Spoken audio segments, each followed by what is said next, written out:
gracias al Señor una vez más por esta oportunidad que nos da de llevar a cabo una clase más de teología bíblica y sistemática. Y queremos de una forma muy especial saludar a nuestros hermanos en Facebook. Aleluya. Queremos, aleluya. No le baje de cuidado. Aleluya. Aleluya. Gloria a Dios. Ahí está. Gloria a Dios. Disculpe la interrupción. Queremos saludar una vez más, reitero, a nuestros hermanos en Facebook y le damos gracias al Señor primeramente porque Él es el que hace posible todos estos eventos y llevar a cabo estas clases de teología. De una manera muy especial saludamos a muchas hermanas y hermanos que nos envían sus mensajes y que tienen gratitud en su corazón para su ministerio a solas con Dios International Ministries. Gracias damos al Señor, hermanos, y gracias por sus oraciones. Estamos nosotros siempre pendientes también de llevar a cabo estas clases. Sabemos que muchos de ustedes se han regocijado y ha sido de enorme bendición, crecimiento y quizás un poquito de madurez y un poquito de conocimiento acerca de las Sagradas Escrituras. Bien, gracias hermanos de Facebook. Es un honor para nosotros que ustedes nos permitan entrar a la intimidad de sus casas, en su carro, en el trabajo donde ustedes se encuentren, o quizás en el lugar de descanso. Bueno, queremos decirles que nos enteramos de sus mensajes y gracias. Y si no les hemos podido responder, por favor, denos otro poquito de tiempo más y les vamos a responder con mucho gusto. De todas formas, gracias. Saludamos a nuestros hermanos en YouTube. Gracias, hermanos, por sintonizarnos, por ver estos mensajes, por ver estas clases que sabemos, tenemos la certeza, la seguridad que son de crecimiento y de información espiritual para sus vidas también y sus ministerios. Gracias, pastores, por todos estos hermanos pastores que nos conocen. Esperamos que el Señor edifique, acrecente su conocimiento y sea de gran ayuda. Estos pequeños, esta pequeña reflexión acerca de la palabra del Señor a través de la teología. Quiero dejarles una vez más entendido que estamos tratando el libro de texto que utilizamos, se llama Teología Bíblica y Sistemática de Meyer y Perman. Este es el libro de texto que utilizamos nosotros y es un libro muy bien acreditado. Los autores son de origen judío. Es un libro que se ha usado en las Asambleas de Dios por más de 15, 20 años aproximadamente. Es un libro fidedigno, es un libro con muy buena información y le damos gracias a Dios porque sabemos que es Él el que hace posible todo esto. Ahora, quiero entrar en materia y para tal efecto, en esta clase de teología vamos a estar viendo las necesidades que se desprenden de la expiación. En la clase pasada estuvimos hablando acerca de la expiación. Bueno, la expiación es muy importante, hermanos. No podemos pasar desapercibida la expiación. Bien, para tal efecto, quiero que nos ubiquemos hoy en el libro de los Romanos, por favor.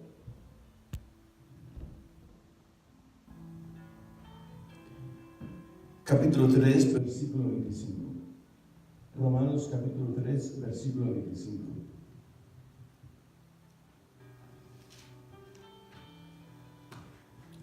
Recuerden que estamos tocando el tema de la expiación, de la injusticia, de la justicia imputada por Dios a través de la salvación.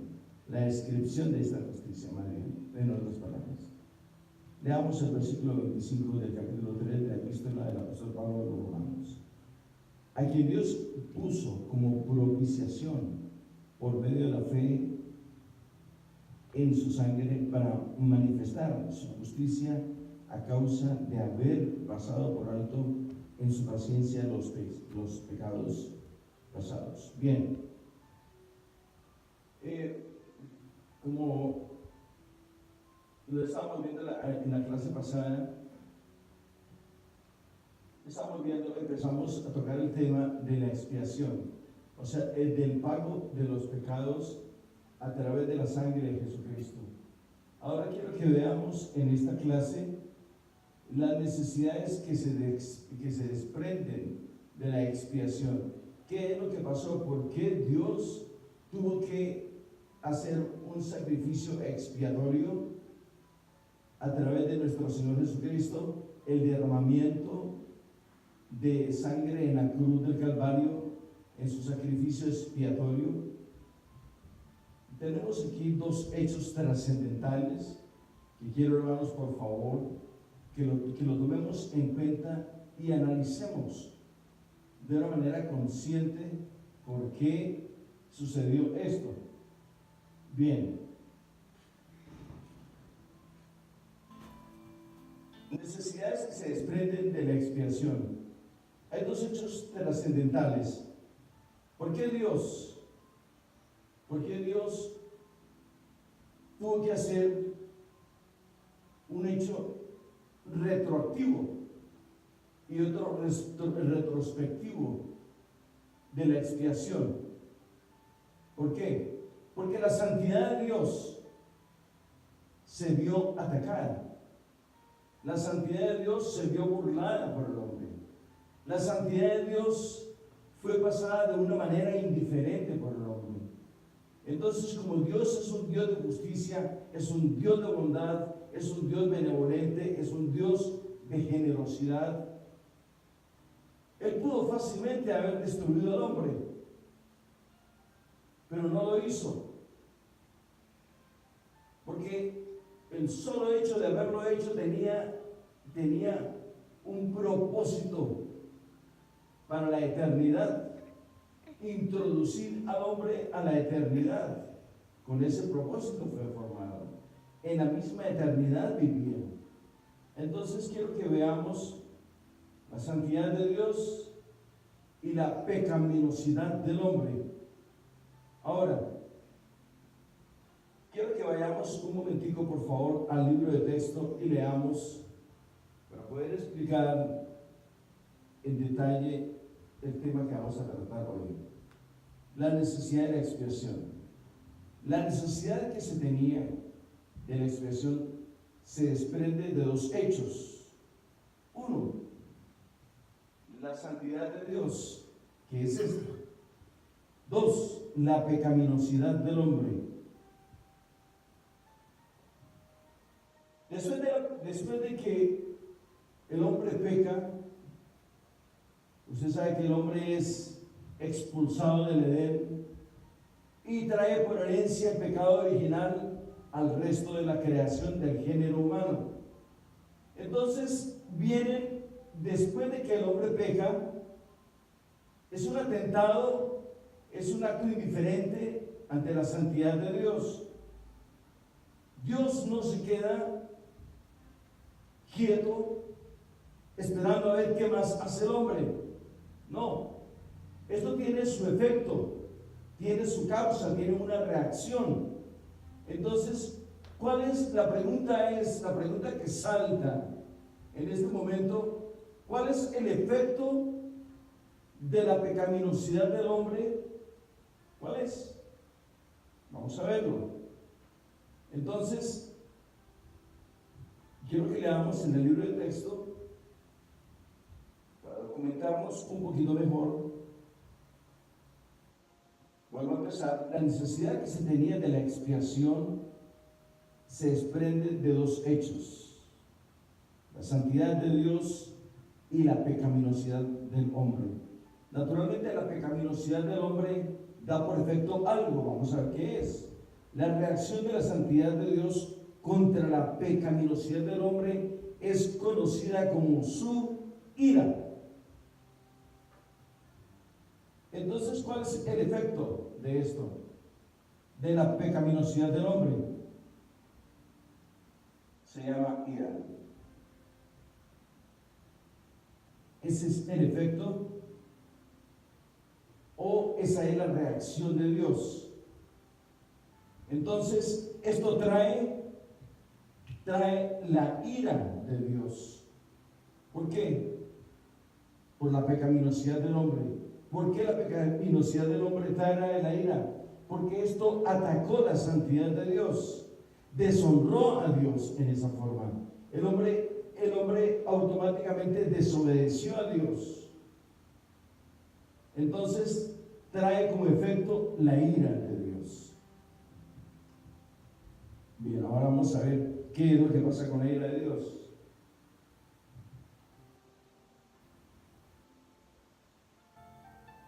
¿Cómo la podemos evitar?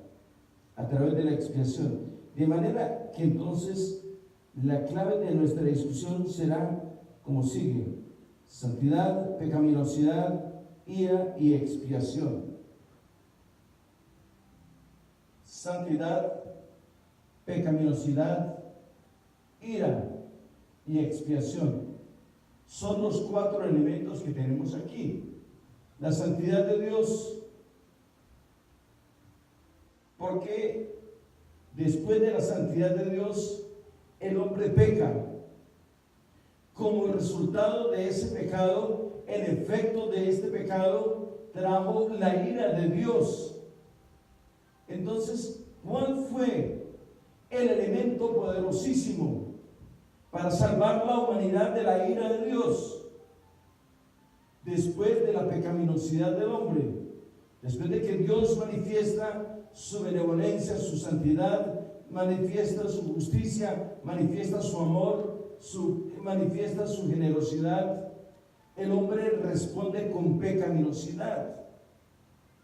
Entonces, por ende, la pecaminosidad del hombre trae por efecto, como efecto o como reacción, la ira de Dios. La santidad de Dios es atacada por el efecto del pecado. El efecto del pecado trae consigo la ira de Dios. Dios no se detuvo a pensar qué hago con el hombre, no. Su propósito eterno ya tenía la solución para ello, que era la expiación por el pecado, a través del sacrificio cruento y cruel en la cruz del Calvario. Entonces tenemos estos 4 elementos: la santidad de Dios, la pecaminosidad del hombre, la ira, que fue el efecto de la pecaminosidad del hombre, fue la reacción de Dios.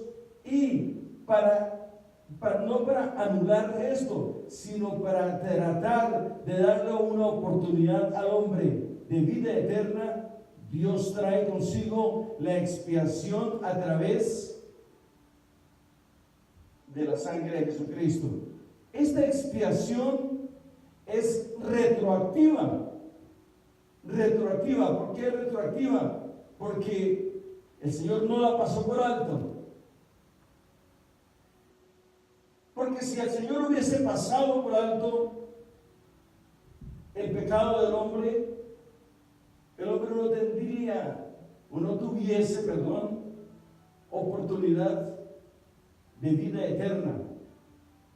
Porque arrastramos la cadena del pecado original de nuestros primeros padres, la herencia pecaminosa del pecado del Edén, en el huerto del Edén. Entonces, Dios trae consigo algo glorioso, que es una reacción aparte de la ira de Dios. Dios trae el efecto retroactivo de la expiación, una expiación que viene desde antes y hasta hoy, en pleno siglo XXI. Esta retroactividad de la expiación en la cruz del Calvario surte efecto aún 21 siglos después de que el Señor Jesucristo fue a la cruz del Calvario. Esa es una esperanza retroactiva, una esperanza de expiación retroactiva de parte de Dios. Ahora tenemos otra reacción gloriosa de parte de Dios, que es la retrospectiva. ¿Qué es la retrospectiva? Ya tenemos la retroactiva, que es retro, antes. La causa anterior la trajo Dios a través de la sangre de Jesucristo para el pago, para la propiciación, la expiación, el pago de los pecados del género humano. Ahora, la retrospectiva es la esperanza que tenemos nosotros de la vida eterna y del perdón de los pecados de este siglo en adelante, hasta que Cristo venga por su iglesia. Hasta ahí. Esa expiación retrospectiva, hasta ahí surte su efecto. Porque después de que el Señor venga por su iglesia, vendrá el lloro y el crujir de dientes. Después de que el Señor levanta su iglesia, vamos a estar 7 años con Él, que serán 7 años de angustia, de lloro y de crujir de dientes, donde los hombres buscarán la muerte y la muerte huirá de ellos. Serán los 7 años más calamitosos sobre el género humano, sobre aquellos que hayan quedado después del arrebatamiento de la iglesia. Son 7 años. Después de estos 7 años, los que hayamos partido con Cristo, regresaremos para el reino milenial de Cristo, donde Satanás es atado por 1000 años. Y nosotros vendremos otra vez a la tierra. Pero no vamos a entrar en esta materia. Bien, vamos a seguir. Entonces, quiero que veamos claramente los 4 elementos poderosísimos de la expiación del Señor. 1, la expiación. 2, la santidad de Dios. 3, la pecaminosidad del hombre. 4, la ira de Dios. Después de estos 4 eventos, Dios trae a través del sacrificio expiatorio en la cruz del Calvario, trae una esperanza para la humanidad, que es el perdón del pecado, de los pecados pasados y los pecados presentes. Naturalmente, esto tiene que ir acompañado de una dosis poderosísima de reconciliación, de humillación, de santificación. Ya lo vimos en la clase pasada. Amén. Bien.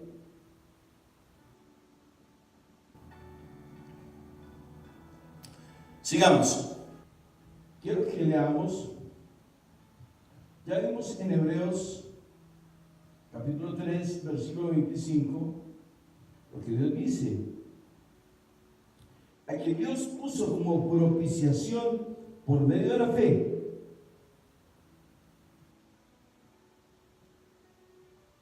Quiero que leamos esto: a quien puso Dios como propiciación por medio de la fe.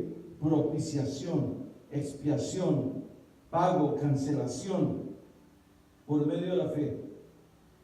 Dios nunca le pidió al hombre que tenía que trabajar 7 años, ni 15 años, ni 20 años para ser salvo. ¿No te he dicho que si creyeres verás la gloria de Dios? Este es un acto físico y puro de fe. Es un acto de fe. Dios no nos exigió a nosotros trabajos duros, ni correr una milla extra. Solamente nos dijo creer en el Señor Jesucristo y serás salvo tú y tu casa. Es un acto de fe. Veámoslo. Romanos capítulo 3, versículo 25. A quien Dios puso como propiciación por medio de la fe en su sangre, para manifestar su justicia a causa de haber pasado por alto en su paciencia los pecados pasados. A causa de haber pasado por alto. Una de las cosas que me gustan de Dios y su sacrificio expiatorio es que Él dice que no tiene memoria de nuestros pecados, porque Él los sepultó en lo profundo de la mar. Es la base poderosísima de Dios y es la manifestación más grande de amor de Dios, que no tiene memoria de nuestros pecados. Él olvidó absolutamente y por todo nuestros pecados pasados. Dice la palabra del Señor, Romanos capítulo 3, versículo 25, dice que pasó por alto, olvidó, no tuvo en cuenta nuestros pecados. Ahora, yo te hago una pregunta. Si Dios pasó por alto mis pecados, ¿tú por qué tienes en mente los míos? ¿O yo por qué tengo en mente los tuyos? ¿O por qué vivo hablando con los demás de tus pecados? ¿O por qué hablamos con los demás de los pecados de otros? ¿Acaso nosotros nos creemos igual a Dios o más que Dios? ¿Por qué toco esto que es tan neurálgico en el cristianismo? Porque es que estamos usurpando el lugar de Dios. Estamos entrando en un juicio que solamente le compete a Dios, porque es el único absoluto, poderoso y suficiente para perdonar, para pasar por alto, para olvidar nuestras iniquidades. Él no tiene memoria de tus iniquidades ni de las mías. ¿Y cómo es que nosotros nos estamos acabando como pueblo de Cristo, como ejército de Cristo, como ministros de Jesucristo? Mordiéndonos, acabándonos.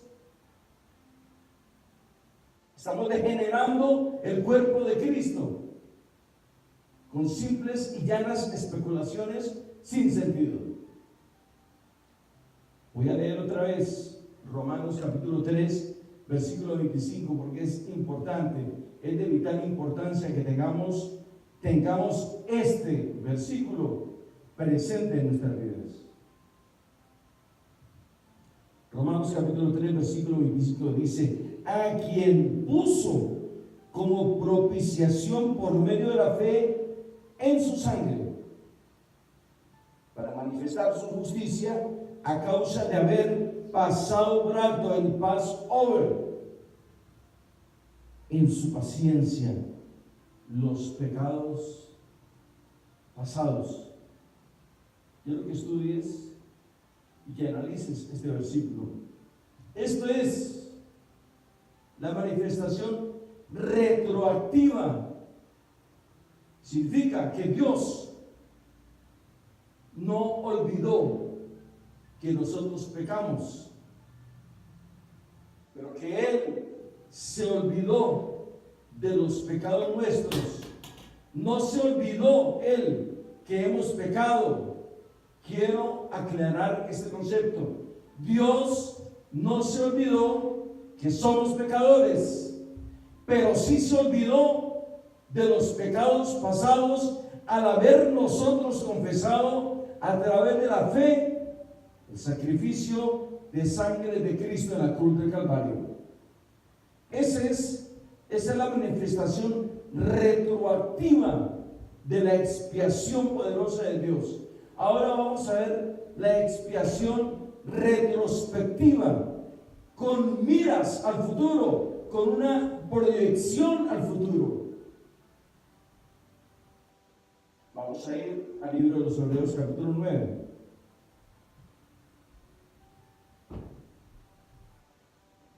Hebreos capítulo 9.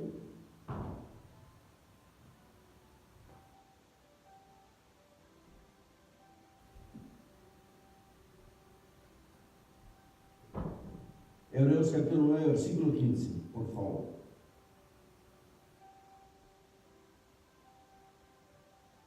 Gloria a Dios.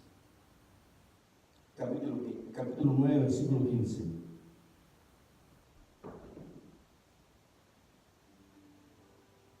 Veamos lo hermoso que es la palabra de Dios. Así que, por eso es mediador de un nuevo pacto, para que interviniendo muerte para la remisión de las transgresiones que había bajo el primer pacto, los llamados reciban la promesa de la herencia eterna.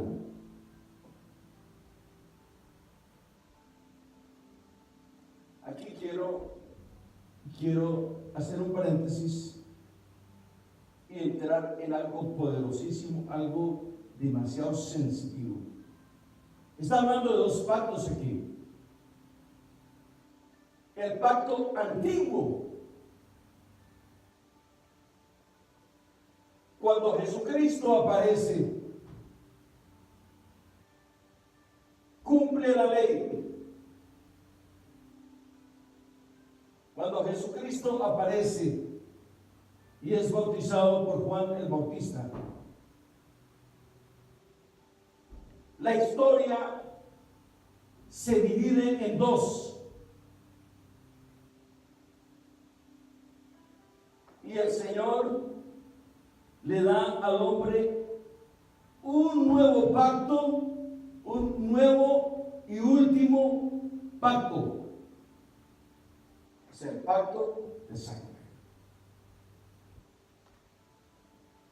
Por eso ya no hay más pactos.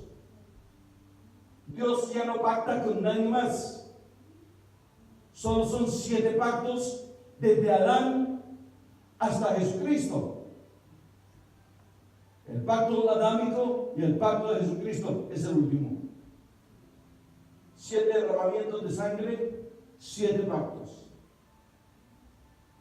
Debemos nosotros ser muy prudentes, conscientes, concisos, concretos en el estudio de las Sagradas Escrituras, para no hablar herejías o cosas que se nos vengan a nosotros a la cabeza, o cosechas propias, pensamientos nuestros. No, todo tiene que ser supervisado y pasado por el poderoso filtro del Espíritu Santo de Dios. No es lo que yo creo, no es lo que yo pienso, es la reflexión que hay a través de la Sagrada Escritura. Voy a leer otra vez el versículo 15 del capítulo 9 del libro de los Hebreos. Hebreos capítulo 9, versículo 15. Quiero que le prestemos atención. Dice, así que, por eso es mediador de un nuevo pacto. ¿De quién habla? De Jesucristo. Para que interviniendo muerte, o sea, tuvo que hacerse patente y presente la muerte para la remisión de las transgresiones que había bajo el primer pacto. ¿Cuál primer pacto? El de Adán. Los llamados, el primer pacto, los llamados reciban la promesa de la herencia, los llamados, ¿cuáles son? Tú y yo y el resto de la generación. Los llamados reciban la promesa de la herencia eterna. Por eso, hermanos, por favor, yo no entiendo, no me mato la cabeza, difiero diametralmente, no estoy de acuerdo,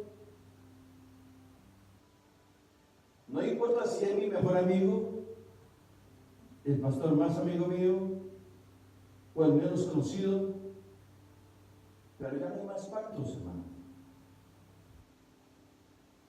Este es el último pacto de Adán a Jesucristo. Hay 7 pactos. El primero de Adán y el último de Jesucristo. Y dice que hay un nuevo pacto para la remisión de las transgresiones de los pecados de la humanidad, de los nuevos. Leámoslo otra vez, porque yo sé que usted está interesado en esto, hermano. Esto no solamente le sirve a usted, sino usted lo tiene que enseñar a otros. Así que, por eso es mediador de un nuevo pacto, para que interviniendo muerte tenía por obligación, era imperativo, que hubiese un sacrificio, hubiese una muerte expiatoria, una muerte para pagar, para saldar una deuda. ¿Con quién? Con Dios. Así que por eso es mediador de un nuevo pacto, para que interviniendo muerte por la remisión de la transgresión. Por eso el Señor dice en su palabra que a quien se le remitan, oiga, a quienes se le remitan los pecados, les serán remitidos, y a quienes se les retengan los pecados, les serán retenidos. Quiero que vayamos, porque la gente, los hermanos, entiendo el deseo, la necesidad de muchos de mis hermanos,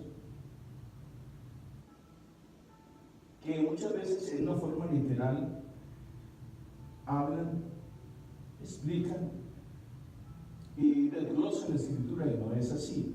Quiero que vayamos, por favor, con todo respeto,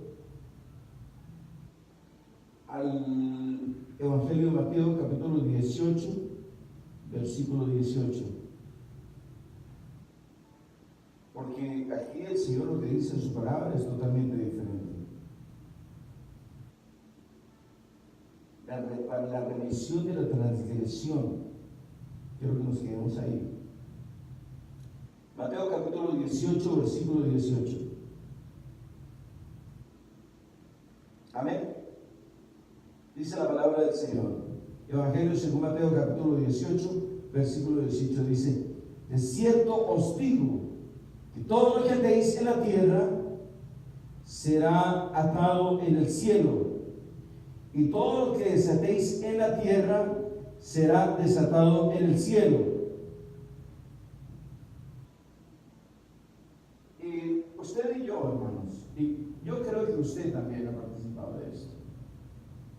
Hermano, vamos a atar una casa, un carro, una iglesia nueva, una casa nueva, vamos a atar esto, y usted va a un lugar y aquí donde piso, yo ato esto para mí.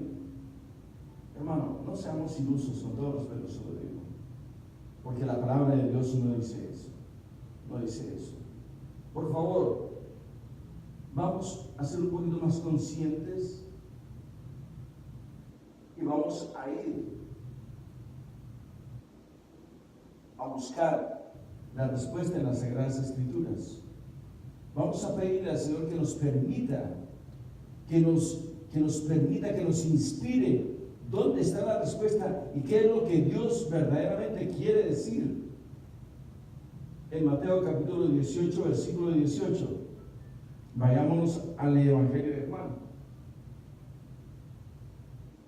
capítulo 20,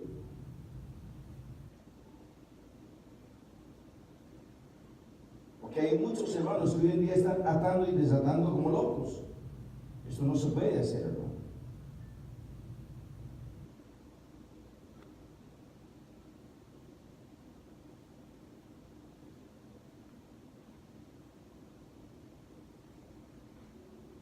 Juan capítulo 20.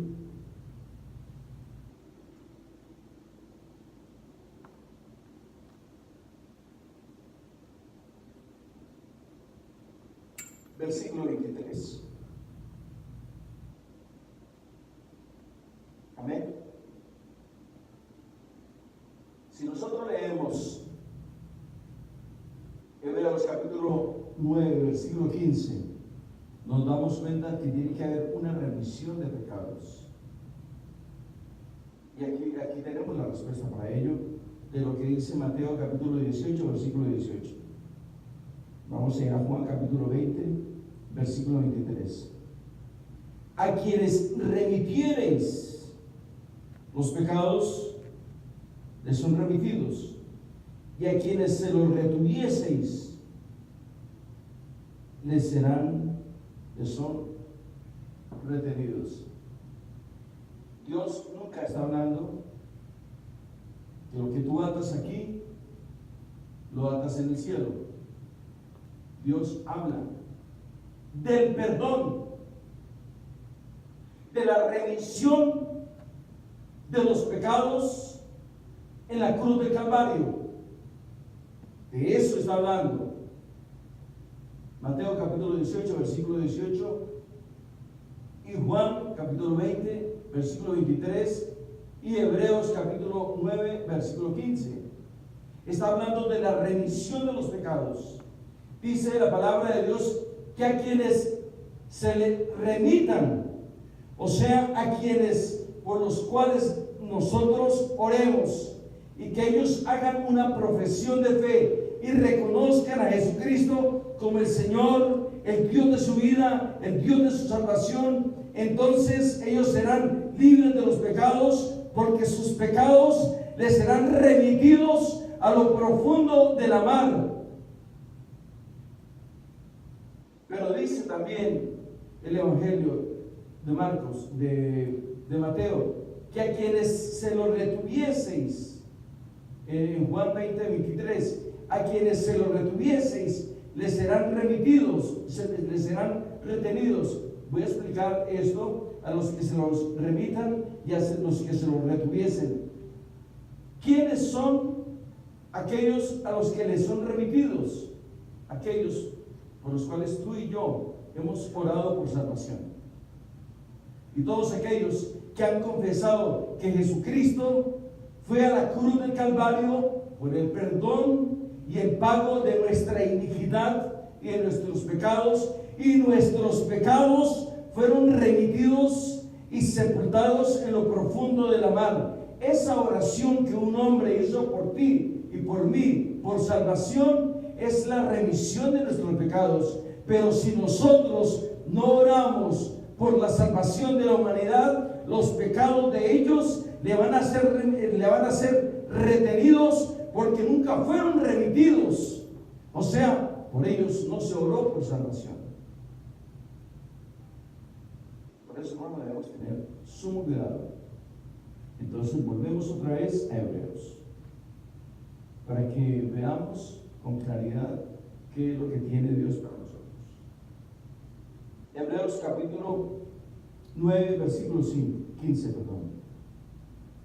Dice la palabra así: así que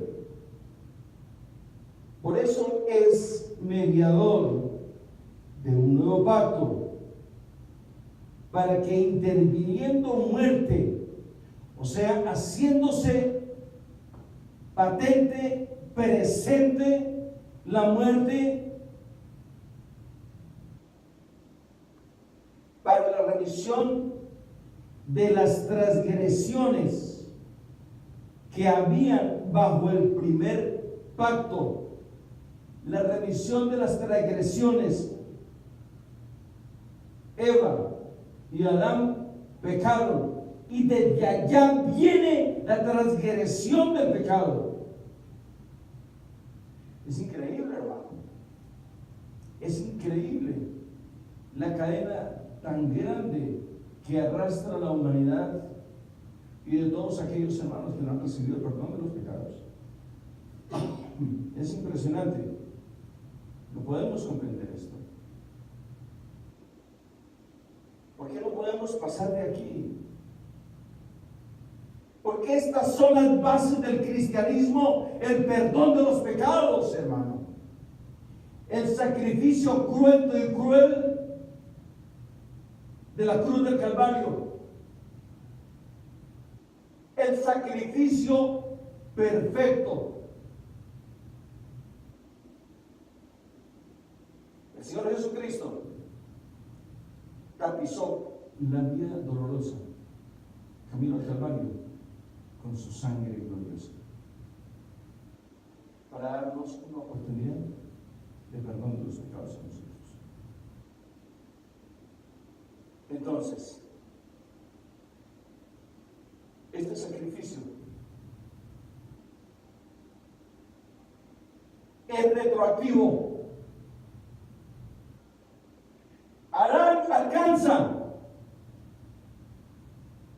Alcanza la salvación. El Señor dice en su palabra que cuando Él venga por su iglesia, los que estemos vivos seremos transformados, pero los que hayan muerto, ellos resucitarán primero. Vamos a conocer aquellos grandes hombres, héroes y próceres de la Biblia. Esta palabra retroactiva tiene un eco poderosísimo en el mundo espiritual. Retroactivo. Viene desde atrás. El pago lo está pagando Dios desde antes de todas estas generaciones, desde el primer hombre sobre la faz de la tierra. Tiene oportunidad.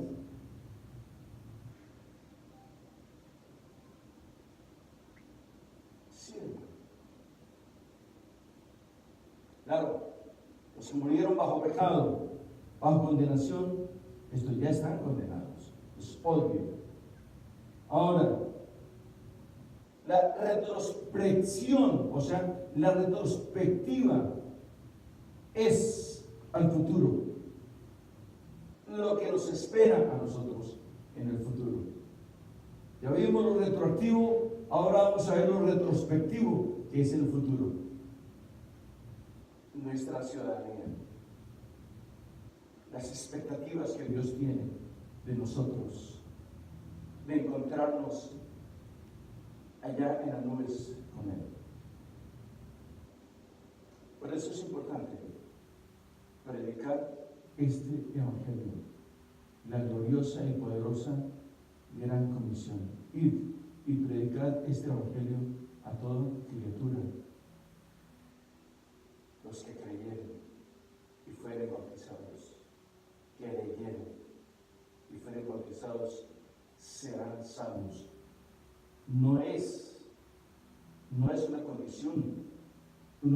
condición, ni es un elemento más de la salvación. No, la sangre de Cristo es poderosa, amplia y suficiente para el perdón de los pecados.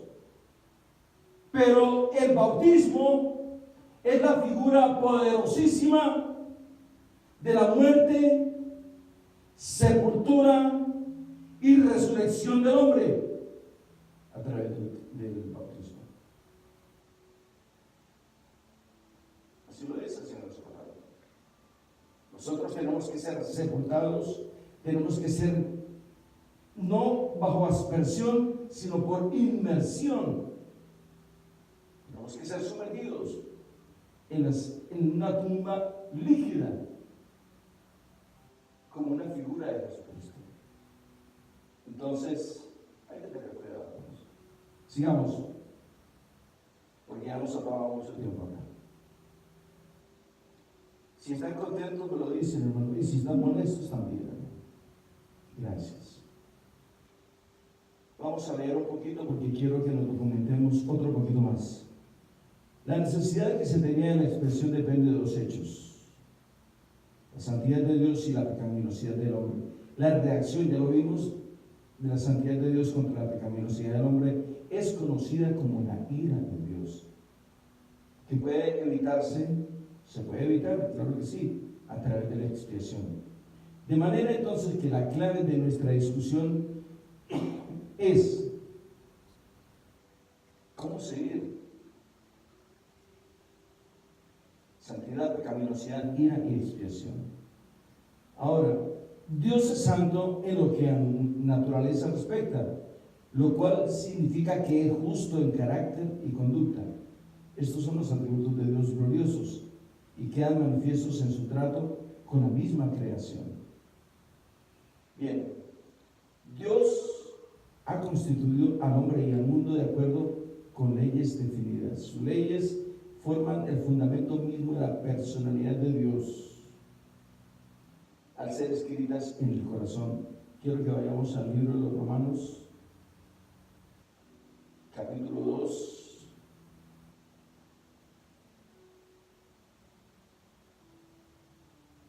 versículo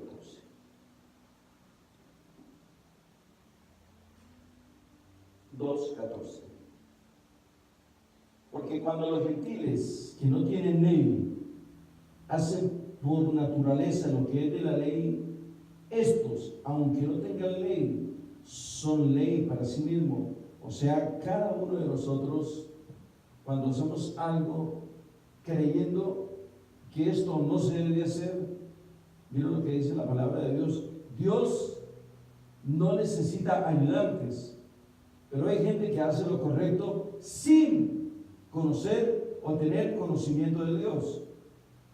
Dice, no hago esto porque esto le desagrada a Dios, y no conoce de Dios, no tiene ningún trato con Dios, no tiene experiencia absoluta con Dios, ninguna con Dios. Pero sus principios son sanos, son nobles, y están de acuerdo a la ley de Dios, aunque no tenga a Dios en su corazón. Amén. Entonces veamos qué dice 12, 14 y 15. Porque cuando los gentiles que no tienen ley hacen por naturaleza lo que es de la ley, estos, aunque no tengan ley, son ley para sí mismos. 15. Mostrando la obra de la ley escrita en sus corazones, dando testimonio su conciencia y acusándoles o defendiéndoles de sus razonamientos. Es muy importante esto, ¿no? Bien.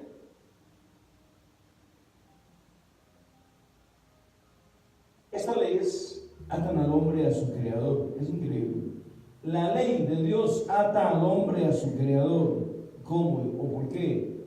Es una relación personal y forman la base de la responsabilidad humana, o sea, la obligación que el hombre tiene, la responsabilidad que el hombre tiene de tener una relación íntima con su creador y personal.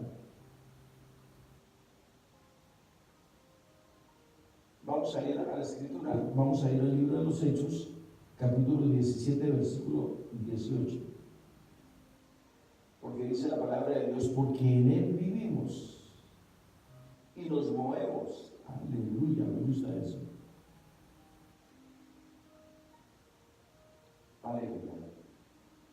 Hechos capítulo 17, versículo 28.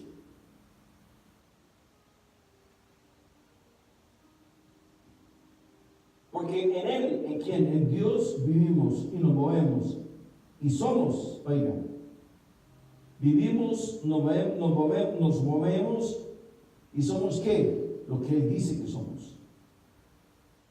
Como algunos de vuestros propios poetas también han dicho, porque linaje suyo somos.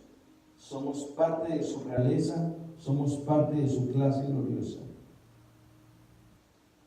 Se dijo en la humanidad general, el pecado perturba la relación expresada en este versículo y finalmente el pecador no arrepentido es arrojado eternamente lejos de la presencia de Dios.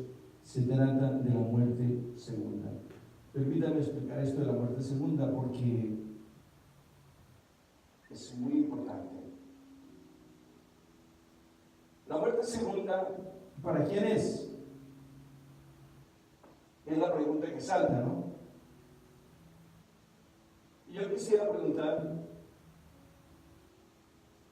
¿quién cree usted, para quién cree usted que es la muerte segunda?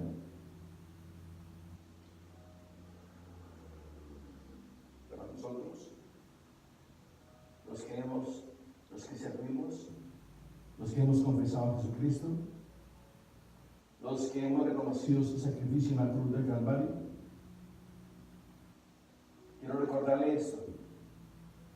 Quizás tú o tú, le hemos hablado a nuestros vecinos, parientes, amigos, hermanos, familiares muy cercanos, y ellos de una manera muy elegante dice: ahorita no estoy preparado para recibir a Cristo, quizás más adelante. El otro dice: no, yo tengo familiares que son cristianos y son peores que cualquiera. ¿Y usted qué dice?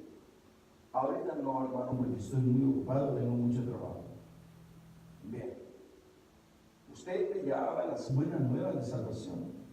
Usted llevaba la misiva, la carta más poderosa del mundo, que es la carta del perdón de los pecados de la cruz del Calvario. La misiva poderosa, el mensaje de salvación. Para estos es la muerte segunda. ¿Cuál es la muerte segunda? El lago de fuego, donde será lloro y el crujir de dientes por toda la eternidad. El lugar que ha sido preparado solamente para Satanás y su comitiva de desobediencia, no para el hombre.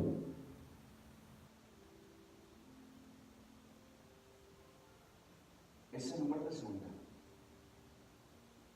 Moriremos y después la muerte segunda es por toda la eternidad. La muerte segunda no es para la iglesia, es para los incrédulos. ¿Cuáles son los incrédulos? Los que negaron el sacrificio de Jesucristo, los que negaron el mensaje de la cruz de Cristo. ¿Por qué es la muerte segunda? Porque ellos están muertos en sus delitos y pecados, aún estando en la tierra. Cuando ellos vayan al tribunal de Cristo, entonces ellos son reos de muerte eterno. Eso es la muerte segunda.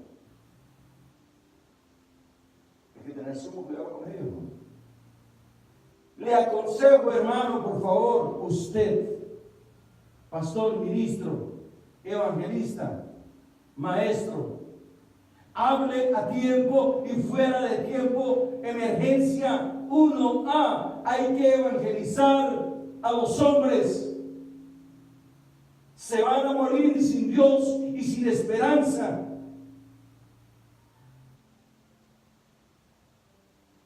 No importa que tenga 1, 2, 3, 5, 10, 15 o 20,000. Hable con claridad y con pasión estas verdades eternas, porque tú estás siendo observado desde el cielo. Hay que tener sumo cuidado con eso.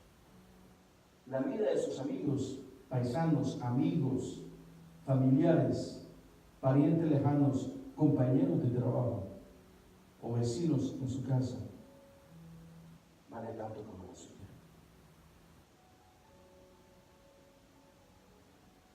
Despojémonos del egoísmo y compartamos el mensaje de la cruz, que es vital para la salvación de los hombres.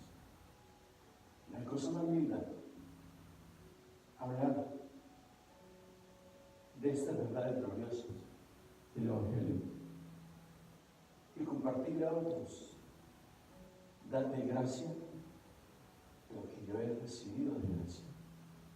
Dale a la gente el amor de Dios, el amor que nosotros tenemos. Lo compartimos, se lo damos, porque es la riqueza más grande que hay en nosotros, el perdón de los pecados teniendo la seguridad, la convicción de nuestra vida eterna en los cielos, juntamente con Jesucristo. Y dice, yo me voy, pero volveré. Para que donde yo esté, ustedes también estén. Me voy a preparar morada para ti. Bendito sea el Señor. No seamos egoístas, hermanos. Pobre la gente. Usted ve, hermanos, que la gente anda como organismos cibernéticos, como autómatas. Hablan solos, pelean solos. Y no es que estén hablando por teléfono, es la necesidad profunda que hay en sus corazones. Es el vacío en sus vidas, es el vacío del corazón, es el dolor y la tristeza de estas almas. No llenemos la iglesia de hombres, llenémosla de santidad, para que los poquitos que hayan se conviertan en luminares en este mundo lleno de tinieblas.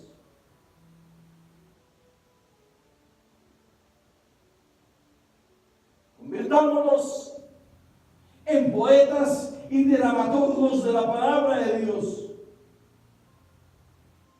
hablándole a los hombres a tiempo y fuera de tiempo, mostrándoles su enorme y eterna necesidad. Es importante que nuestros vecinos, amigos, parientes y amigos tengan acceso a la vida eterna a través de la muerte sacrificial de Cristo en la cruz de Calvario. El sacrificio perfecto. Bendito sea el Señor, hermanos. Sigamos, ya vamos a terminar. Aleluya. Gloria a Dios. En muchas ocasiones, en esta relación fue reafirmada, ampliada e interpretada según un acuerdo conocido con el nombre de pacto. Por ejemplo, en el monte Sinaí, Dios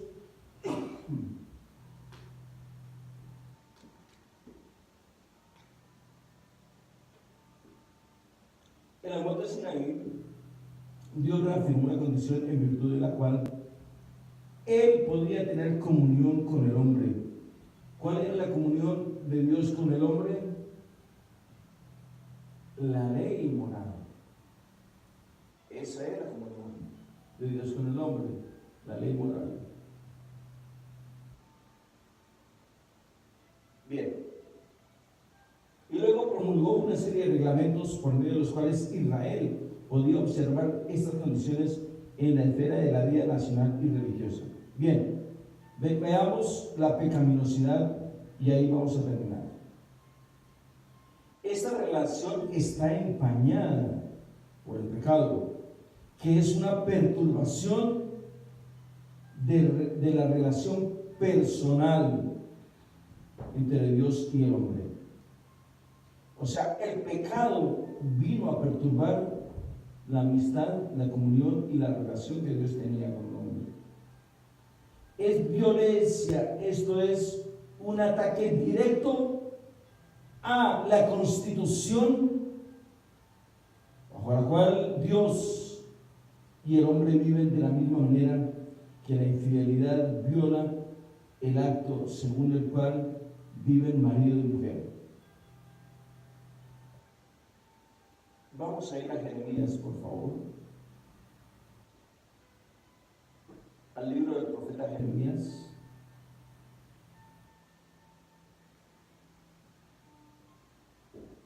Capítulo 3, versículo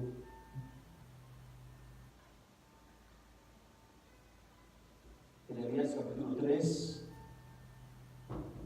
versículo 20.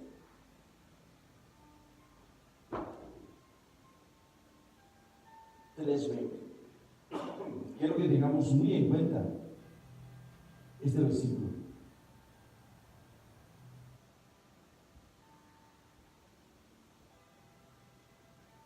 ¿Ya lo tenemos? Amén. Jeremías capítulo 3, versículo 20. Pero como la esposa infiel abandona a su compañero, así prevaricasteis contra mí, oh casa de Israel, dice Jehová. Quiero que vayamos a Isaías capítulo 59, porque este es mucho más claro y más profundo todavía. 59, 2. Considero que el Señor Jesucristo no puede hacer una descripción más poderosa, más rotunda y más profunda del pecado que esta. Considero que cuando leemos las Sagradas Escrituras, el hombre está siendo pasado por el escáner del Espíritu de Dios, ante el cual los hombres casi no tenemos ni reverencia, ni respeto, ni temor. Se ha perdido esto. Vamos a la Escritura. Isaías, capítulo 59, versículo 2. Leamos esto y aquí estamos terminando. Pero vuestras iniquidades han hecho división entre vosotros y vuestro Dios, y vuestros pecados han hecho ocultar de vosotros su rostro para no oír. Versículo 3. Porque vuestras manos están contaminadas de sangre y vuestros dedos de iniquidad, vuestros labios pronuncian mentira, hablan maldad, vuestra lengua. No hay quien clame por justicia, ni quien juzgue por la verdad. Confían en vanidad y hablan vanidades, conciben maldades y dan a luz iniquidad.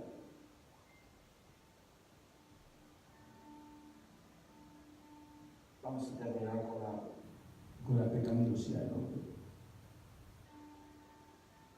Esta relación está empañada por el pecado, que es una perturbación de la ley de la relación entre Dios y el hombre. Es violencia hecha a la constitución, por así decirlo, bajo la cual Dios y el hombre viven. De la misma manera que la infidelidad viola el pacto según el cual vive el marido y mujer. Pero vuestras iniquidades han hecho división entre vosotros y vuestro Dios. El dar cumplida satisfacción por el quebrantamiento de la ley y reparar las relaciones interrumpidas entre Dios y el hombre constituye la función de la expiación. Bien, hermanos. Hoy hemos visto la necesidad de la expiación y los 5 elementos vitales de la expiación. Primero, la santidad de Dios.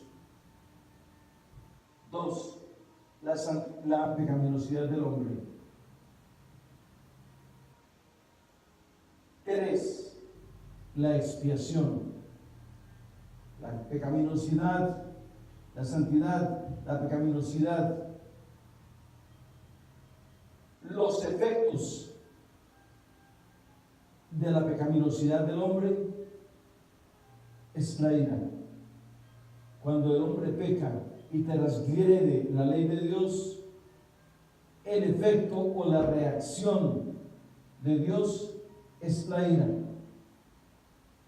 Cuando la ira se manifiesta al ver asaltada la santidad de Dios por la pecaminosidad del hombre, el único recurso, la única medida, el único pago es la expiación de los pecados. La expiación de los pecados tiene 2 manifestaciones. Estoy resumiendo todo lo que hemos visto en este tiempo. Uno es retroactivo y el otro es retrospectivo. Retroactivo, ¿por qué? Porque el Señor desde la cruz del Calvario nos trajo al siglo XXI salvación eterna y vida eterna a través de la confesión de nuestros pecados y el reconocimiento de la cruz de Cristo, el sacrificio cruento y cruel de la cruz de Cristo ahí en el Calvario. Su sacrificio, su muerte sacrificial. O sea, la entrega del cuerpo de Cristo en la cruz del Calvario pone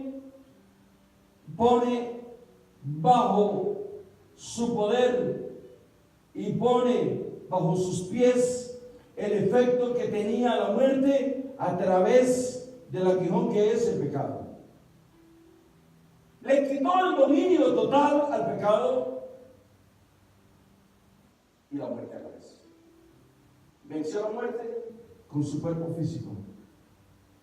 Y el aguijón de la muerte, que era el pecado, fue deshecho en la cruz del Calvario. Entonces, esta es la retrospectiva, es la reacción retrospectiva de Dios, retroactiva de Dios. Por ejemplo, le voy a poner un ejemplo porque creo que algunos no me han entendido. Usted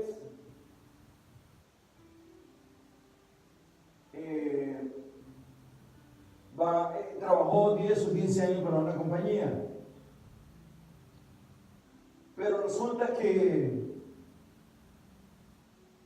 por algún motivo la compañía se fue a la bancarrota, quebró, le dan su cesantía, le pagan su dinero, pero le dicen: mire, hemos revisado tu file y hemos encontrado que tienes un dinerito de tantos años atrás. Entonces, esto es retroactivo. Te lo están trayendo del pasado al presente. Eso es lo retroactivo. ¿Por qué? Porque el sacrificio de la cruz fue hace 2000 años. Estamos en el siglo XXI. Y dense cuenta, esto es retroactivo. Cristo nos trajo la salvación de una manera retroactiva al siglo XXI, donde estamos hoy en día. Ahora, no se quedó acá, sino tiene un efecto retrospectivo, que es una esperanza para nosotros que estamos en el siglo XXI. Para los que nacen mañana, si el Señor no ha venido antes, tienen una oportunidad de vida eterna a través de la cruz de Cristo Jesús. Amén. Entonces, hermanos, ya vimos esto. Esperamos en el Señor que esta pequeña reflexión haya sido de bendición para sus vidas, sus ministerios. Gracias por sus oraciones. Y lo más importante, ¿sabe qué, hermano? Gracias por esperarnos. Nos despedimos con todo respeto. Gracias.